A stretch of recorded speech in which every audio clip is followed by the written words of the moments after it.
Thank you very much for joining me. Today is Evelyne van Vosselen, Head of Human Resources AI at the European Climate Foundation. Thank you very much for joining me. I was looking at your job title and it's quite interesting. And what's also interesting is that it's also in a climate foundation. And I just want to understand, how do you have both? How do you bring both together to make sure that you're advancing the cause and as well bringing in the right people using technology? That's a very interesting question just to kick us off with. It is a big challenge. Let me start there. It is a big challenge because a foundation, first of all, does not function exactly the same way that any more traditional corporation would function. And I have a background in corporate companies, not so much in foundations. So we're a not-for-profit. We're also a startup that has now reached a scale-up size. And so it is interesting to help the organization reflect on this next level of maturity and to help them understand what they need, both in terms of resources, as in human resources, people, as well as in processes, tools, systems, structures, frameworks, to be able to set them up for success. And Right. it's like rope dancing, I would say, because you have to make sure that you don't go too fast. Not with the onboarding of the people, but also not with implementing new processes, tools, and systems. It's a steep learning curve for organizations like the ECF that have not been exposed to what we're used to in the corporate world. And then I think the third interesting point, or challenge, if you like, would be, how do you use your creativity to leverage what exists in a way that makes sense to a not-for-profit filled with activists? So, Yeah, about that point in particular, it's interesting because um, a lot of people who are involved in climate foundations are actually activists. And your job is interesting and difficult. How do you really bring these voices into the foundation, but at the same time, make sure that they're focused into what they actually want to achieve and not just, I would say in a slang way, all over the place. I have to say the passion and the focus on the climate action and the work in the climate space is there. By default, almost everyone who joins the foundation, I'll say on the business side, even if business doesn't really do it any justice, but they're passionate about climate. They're determined to have an impact, be it through the work of a re-granter, which is what we do, right? We do fundraising, we collect the money, and then basically we re-grant that money to other not-for-profits. But people are extremely invested in the mission of the organization, of the foundation. So that part is there.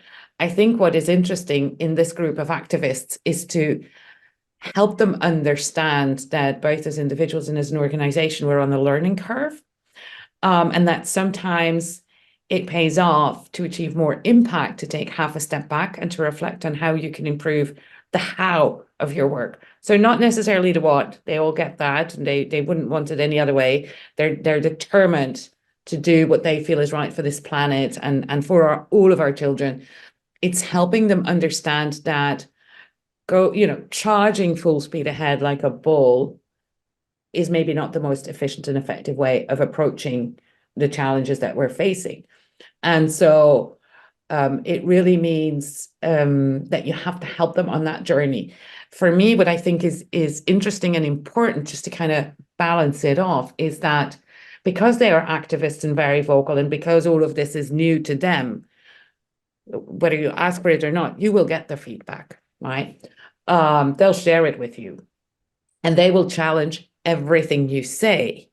So it slows me down, absolutely. At the same time, how often do you get an opportunity to work with an organization where you get so much real and honest feedback? Right. Um, and it's a great exercise in listening and in incorporating that feedback if you want to progress. Right. Uh, You know, um, many years ago, I would say when I started my career, I actually had to deal with a lot of activists, given where I was, what I was reporting on. And one of the biggest challenges was actually making them just chill, listen, reflect, and then move forward.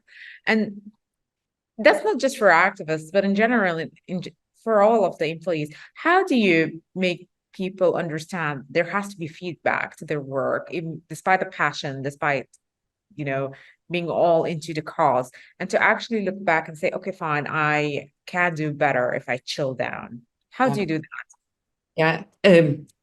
Lead by example. And I'm not just talking about myself because I'm not very good at chilling and stepping back, I have to admit.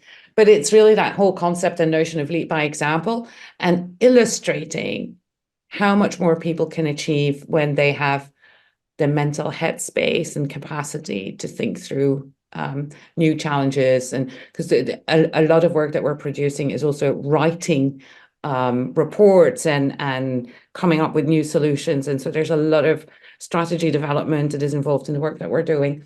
And you need to have the mental bandwidth. And by illustrating that and by calling on some of the more senior leaders in the organization to illustrate it, once we get convinced them that they should lead by example and try it out, that's a very powerful tool, right? And I think the shadow of the leader is one of those concepts that it may sound like a cliche, but it is so true. So when I've had one of my senior leaders speak up recently about his own burnout 2 years ago, and that is so powerful. And it's, I think, what brought him to this point was the sheer number of conversations that we've had around his learnings, and understand that when he looks at his own learnings from that period of burnout, that this is actually such an important lesson for the full organization. He spontaneously stepped up and shared his story.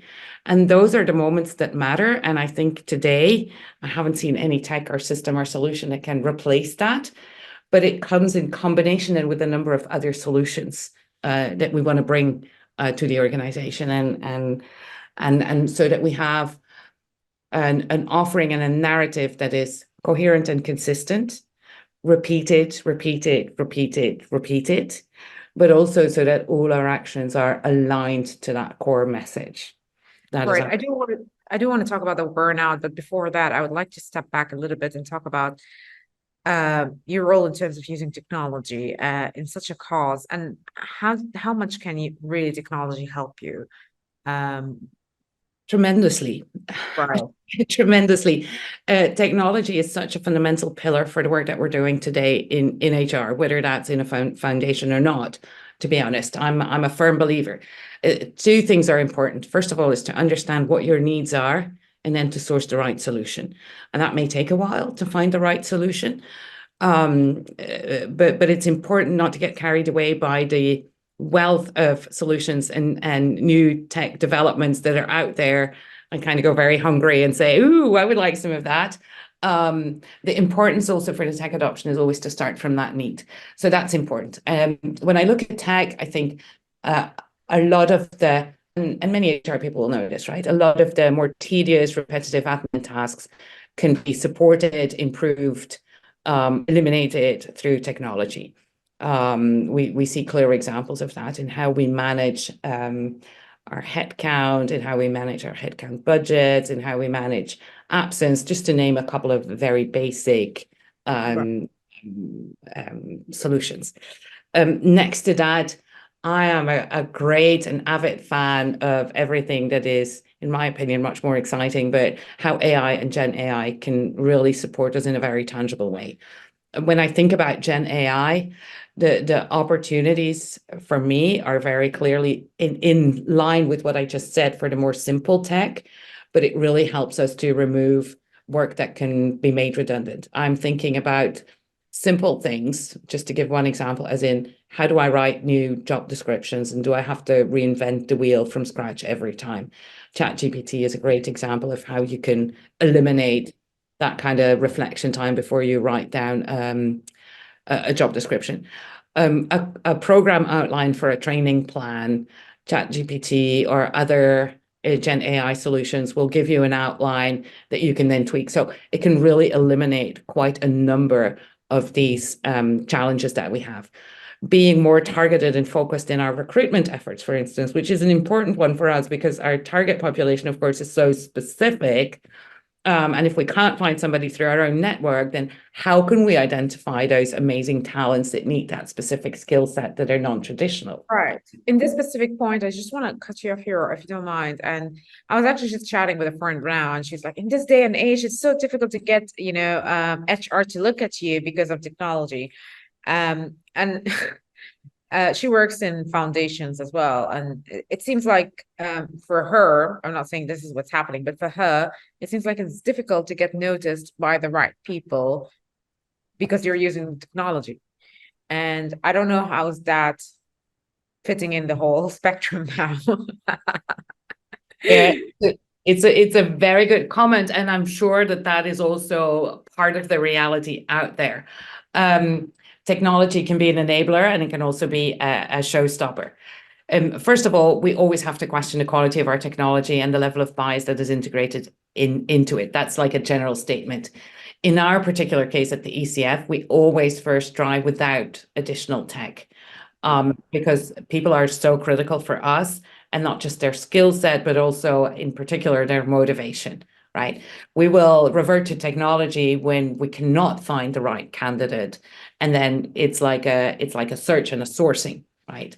So yes, so I think the human aspect stays and will always stay critical, specifically for us.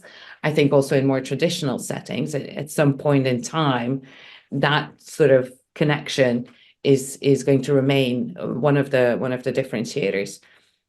In more traditional corporations, sometimes it's important to get over that threshold. And that is where, as HR, we have a responsibility to be cautious, to make sure that we understand what the limitations are of the technology that we're using. Climate is a huge topic, and it's tremendous. When I was a child in the 1990s, we heard about climate change, and that's when I got educated about it. And now we are in 2023, and you still have people who don't believe in climate change. Outside people, to say, Well, doesn't that take a toll on people who are working on this cause? And I'm sure it does. And how can they just continue to work on it? yes and no, but probably not in the way that you're thinking. So my observation is that the climate imperative takes a toll on the staff that I'm supporting because they're so passionate. They know no boundaries, right? They'll continue to work, and in an additional hour, maybe I can finish an additional piece of work that's going to have an impact. So they're all over the place, and they're working crazy hours, and they're extremely passionate, and I have to rope them in a little bit. What I hear in your question, or what I suspect in your question, is that what we observe in society is climate anxiety. And I have to say, climate anxiety does not exist at the ECF. And my observation is that this is because people feel that they're actually doing something about it. And that's why my assumption, and that's just gut feeling, because I have no research data to support this, but is that we find climate anxiety outside of the ECF in people that feel powerless to act, or not in a very impactful way, according to them. So where they feel that I'm not in control, and these floods are coming, and the warming of the planet is coming, and all the things that we see on the news, like on a very regular basis now. So I think that's the difference. I also think that that's one of the reasons why we, in general, for instance, have no issues hiring people, because there's so many people out there that have gotten the message and that really want to make a difference and through their job as much as anything else. So Amazing. Thank you. Well, your job is not easy. Not at all. But thank you so much, Evelyne, for joining me. And it's a pleasure speaking with you. Yeah, and I hope you had a great ATD actually. it was amazing. Yes, it was very enlightening. I was delighted to be there, and I'm hoping I'll have opportunities to go back.